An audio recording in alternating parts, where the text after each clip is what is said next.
Welcome back. I am John P.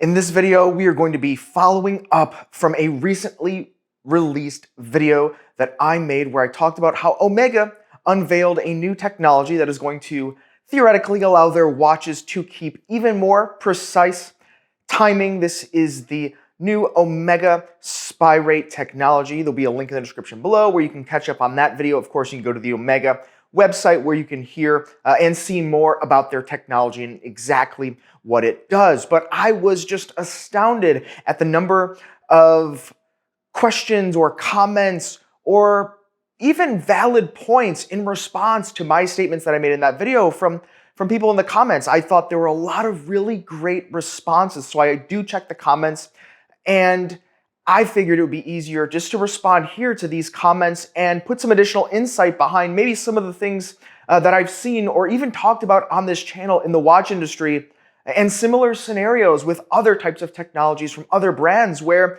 maybe the scenario is not quite as of concern that I originally had thought, but there are some additional points to consider here, especially for people in parts of the world that may be more affected by the proprietary nature of this new technology. But guys, before we do that, please do not forget to check out delraywatch.com where we buy, sell, and trade watches, including Omega, at least for now, right? There were a lot of people that said, because you are a watch dealer that trades Omega watches, you're very concerned about the proprietary nature of the movements. And I'll say, I'm really not too concerned. I mean, I do really enjoy Omega. I'm wearing an Omega today. I'm wearing an Omega Seamaster GMT Polar with the Mickey Mouse hands. You can see more about this on my Instagram, The Real John P. Kind of a custom build I did replacing the hands with something unique. But, as a business, as Delray Watch, we will just adapt to the times, right? If something happens where it's like, hey, we just can't service the watches, so maybe we wouldn't be able to trade them, we would just adapt and focus more on other brands. And I think that's perfectly fine. We've adapted in the past for different things, including gray markets, certain brands, discounts, and that's what businesses do, right? Like what business that exists is just stagnant, never changes, and you don't have to do anything. I really can't think of anything that doesn't change at all. So really, I wouldn't be too worried about any kind of proprietary nature. We'd find a way, right? Between Federico and I, we're pretty scrappy in that sense to be able to change and make things work. So I'm not too worried about that point. But I'm going to go through here a list of other points and interesting things. And I do want to thank you for leaving some of these comments because it is an interesting perspective to hear from other watch collectors and enthusiasts and people out there in different situations and circumstances kind of inject their thoughts and experiences as well. So we talked about the dealer thing.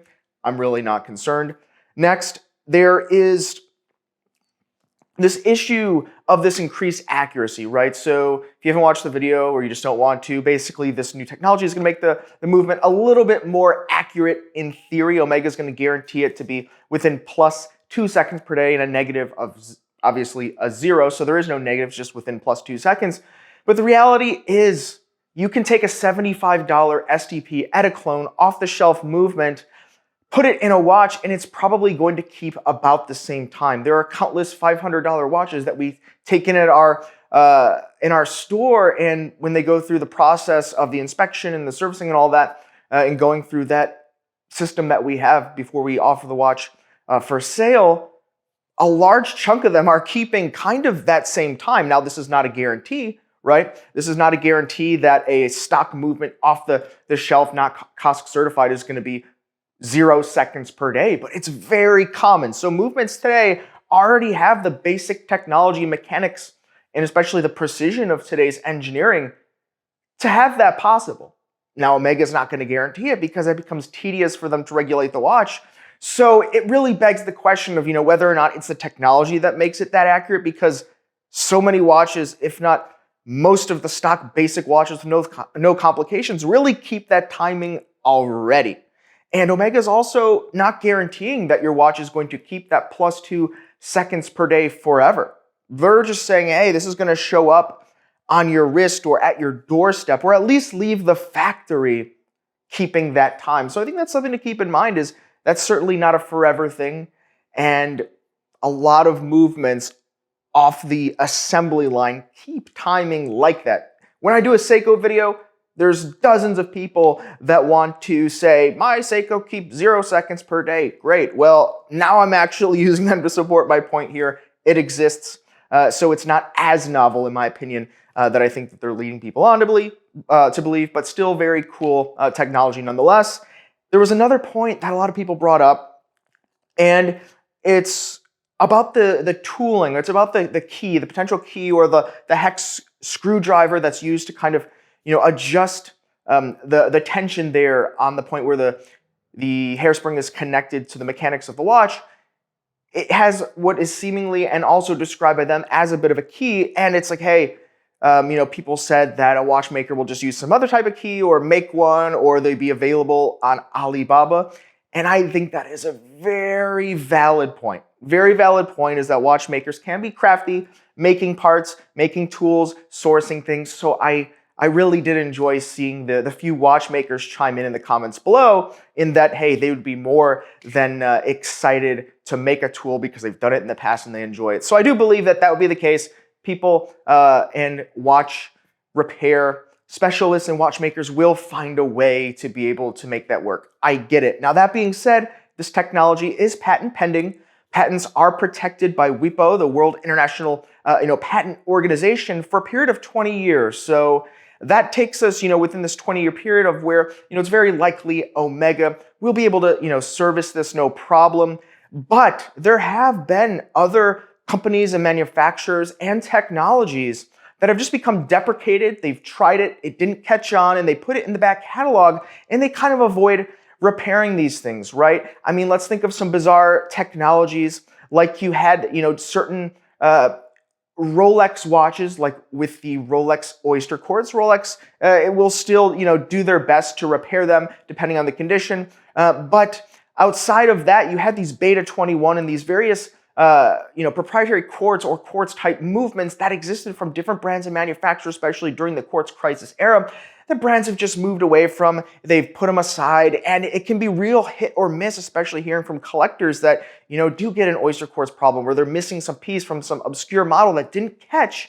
And then now, maybe not for the next 5 years with this Omega watch will there be an issue with the warranty. Of course, it needs to be covered. They're offering you this warranty. But, maybe 20 years from now, the patent's expired, nobody really cares, the technology didn't keep up. Well, now you have this thing, and it's not just the mechanism to adjust that component. It's also the spy rate technology of the additional replacement parts and the mechanics that are unique to the watch that are required for this watch to function, right? Think true beat watches, think various forms of the certain specific Rolex watches that had ultra high beat trial movements put in them in the past, and different variations thereof. You saw different things happen with El Primeros as well. They've made different modifications over the years to speed it up or slow it down, or different things where, it may not be reliable, so they stop doing it, and then the parts go missing. And recently, we had Tag Heuer do this. Within the last few years, I made a video.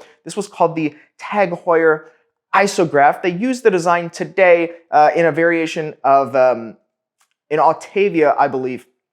They have like an automatic version of this watch, but they had this isograph with this new technology, kind of in a similar thing to what we see here. Not exactly, but part of it certainly.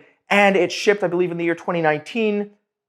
And this watch was released for a few weeks, and then this component started breaking. Tag Heuer quietly pulled them off all the boutique shelves, pulled down all of the literature on their website, and essentially scrubbed the internet of the Tag Heuer Isograph. Go to Chrono24, there's one available. One person kept the watch, but Tag Heuer circulated kind of a statement to all the boutiques and authorized dealers that said, hey, call this back. This isn't going to be a watch that we're going to be able or willing to repair and service in the future, so pull them back. And people had the opportunity to send them back, get a refund. Many people did, because it's like, hey, this watch, this is going to be either a brick when this does break, because they didn't test it in all of the different scenarios. It just didn't work in an actual production environment. They can either send it back or have a brick when it breaks, potentially. And that's what we saw here. So I really only could find one of these watches floating around. And when this watch came out, there were a lot floating around because people speculated maybe this would be a collectible one day. But how collectible? Like, okay, it's collectible, but if you can't get the parts, abandoned it. There was a recall. It got pulled back. If you can't wear the watch, it doesn't work in the future. Kind of interesting, but I personally wouldn't see a ton of value in it, at least coming from that brand. So when we see, certain technologies like this being put out without really knowing how it's going to play out new in production, it's kind of like the whole Dreamliner scenario with the airplanes. Now, I know we're talking about luxury goods and not travel where lives are at stake there in the air, but a similar kind of a thing where it's like, we'll roll out and only time will tell how this plays out. But history has shown that watch brands have, kind of abandoned technologies in the past, even recently, and, place the onus of the testing on the customers in, a real production environment to see how it plays out, to see if anyone cares. And so the early adopters, the people that jump on it, if they love it, that's awesome. But there has been points in history in watches where the technology is abandoned. So if it's going to be like your only watch, it's something that I don't think is, a real big issue, because at the end of the day, these are really toys, I think, for most people when we think about it. But it's something that we just need to be aware of. So when I make a video like this and I share with different insights and bring up points of things I've talked about in the past, it's really just providing the information, a little bit of my opinion as a dealer, someone that's in the industry, handling so many different watches. Most of the watches that come out, seemingly come through our door, and I make it a point to handle them, take wrist shots, post the wrist shots. I enjoy that. I like seeing what they're coming out with. So it's not really to like scare anyone or say, hey, the world is ending type of a thing. Once again, these are watches. It's fun. It's a hobby. It's toys. No one's life or anything like that is really at danger, I think, unless you're using this for something that you need ultra precision, in which case use something digital, use a computer, use something that is going to be 100% accurate instead of worrying about potentially risking that scenario here with the mechanical item. But I do also think it's important to note that, lastly, there are parts of the world where you can't just pop your Omega watch in a box and send it to the service center for repair or something like that, right? There are many places that just don't have shipping insurance, right? When we ship, there's places in the world, a lot of countries where we can't ship anything over $500. There are many places where that's the case.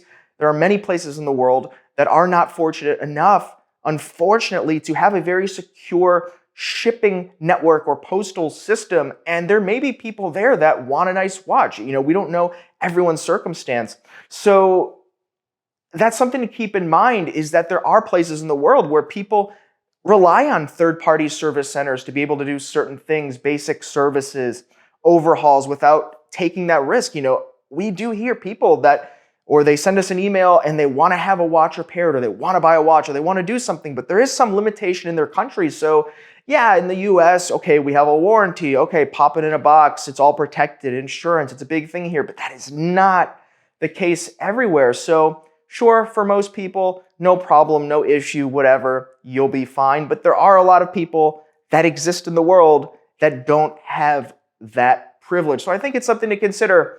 Everyone is in different circumstance, and sometimes, hey, a point I might make might not be applicable to everyone, but the person that it is, I really do hope that they see it, because maybe it's helpful to them, in which case, I did a good thing there. But guys, I just wanted to give this follow-up video here. I really do appreciate all of your comments and responses here. I thought it was really great to see a lot of watchmakers chime in on that video.